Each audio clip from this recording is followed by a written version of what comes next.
Hi. So now we're going to learn how to apply the Cramer Rule to solving systems of simultaneous equations.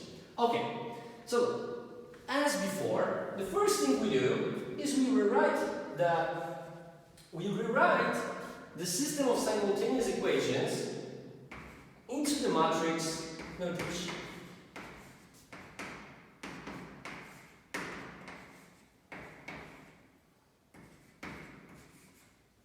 Okay, the first step that we need to take is, as before, we need to calculate the determinant.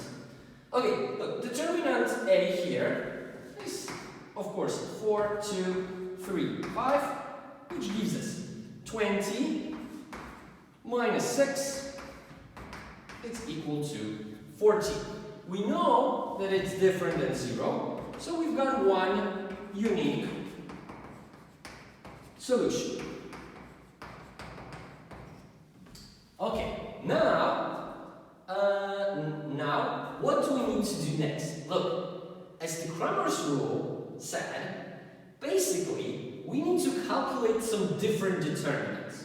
I'm going to call my first determinant AX because it's associated with variable x. And how do I obtain this new determinant? Well, I'm simply taking vector of constant terms and I'm replacing the first column of the matrix of coefficients. So look, I'm getting that this is 28, 42, 3, and 5. You see, I took this vector and I replaced the first column. Now I need to calculate this determinant.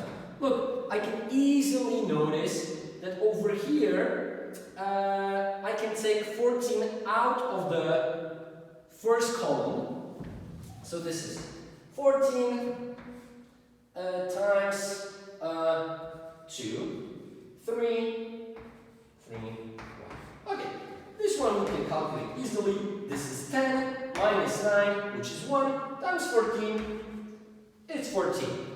And look, now we've got that x that we were looking for is simply equal to ax divided by determinant A.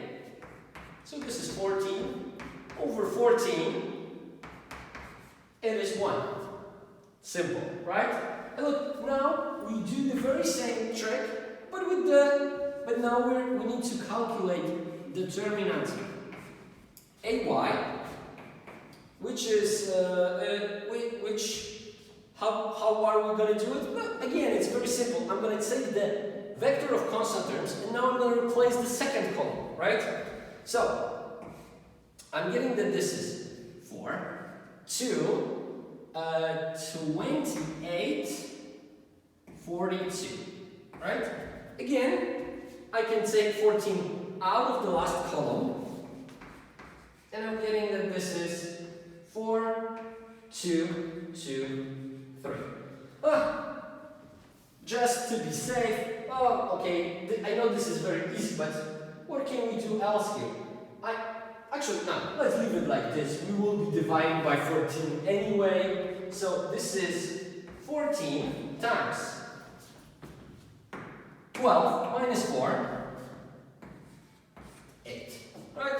So this gives us 112, right? Because 80 plus 32. So, in consequence, y is equal to ay over a, which is 112 over 8, over 14, which is equal to 8. Okay, and as you can see, this is exactly the same exercise we did 2 videos ago. We got exactly the same solutions, we checked them, and we know they are the correct ones. Okay, so now let's try to do a system of 3 simultaneous equations with 3 variables. And also the same one, because we know the solutions, so we can easily compare if the method will give us the same result. Okay, so this is what we've got. 10x x1 minus 2x2 plus x3 equals to 8, and 6x1 minus plus 3x2 minus 2x3 equals to 7. Okay, so what do we do? First, of course, as always, we will write this into matrix notation.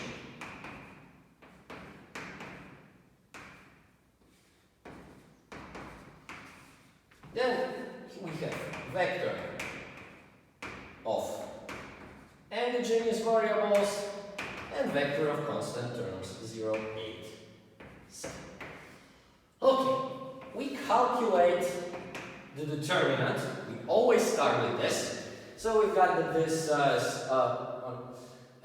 7 times negative 2 times negative 2. We got that this is 28. Then we've got minus 6. Then we've got minus 30. Then we've got minus 12. And then we've got minus 21. And minus 20. Which again will give us negative 61. Because negative 61 is different than 0, we know we will have one unique solution. Okay, so what do we need to do now? We need to again calculate those special determinants. Okay, our first determinant I'm going to call A1, and I'm going to replace the first column with vector of constant terms. We've got 0, 8, 7, negative 1, negative 2, 3, negative 1, 1, negative 2. Okay, now, can we simplify? Not by much, so it's not worth trying. Let's just calculate. Look, out of this we've got just 0. Out of this we've got negative 7. Then we've got negative 3 times negative 24. Then we've got negative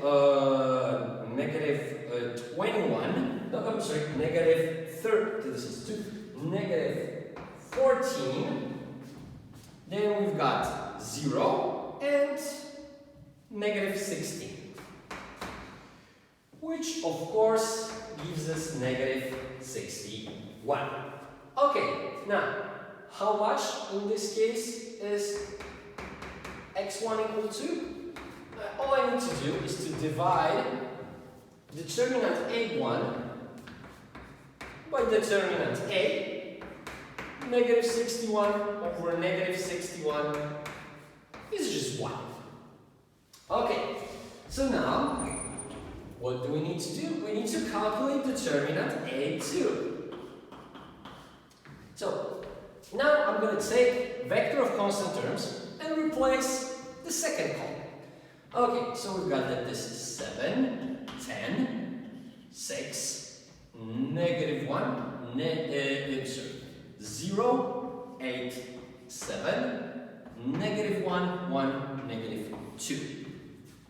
Okay, so out of this we've got 56. Right? Yep. 56 times negative 2, negative 112, then 0, then minus 17. Right?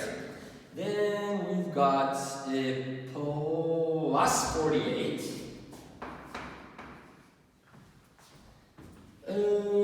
Then we've got minus 49. Okay, which makes things easier because it's negative 183, which means that x2 which is given by a2 over determinant a, it's negative 183 over negative 61, and this gives us 3. Okay, and finally, we need to do the same thing, but for determinant. And we need to create determinant A3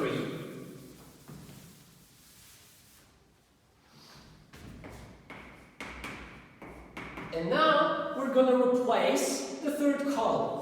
So we've got that this is 7, 10, 6, negative 1, negative 2, 3, 0, 8, and 7. Okay, actually here I want to simplify this because it can be done here very easily. I'm going to take 2 out of the second row. So I'm getting, this is 2, 7, negative 1, 0, 5, negative 1, 4, 6, 6, 3, 7. Okay, so let's start again. So, negative 49, negative 49, and negative 24. Then we've got 0 and 0. Then we've got 12 times 7, which is 84, but with minus. And finally, we've got plus 35.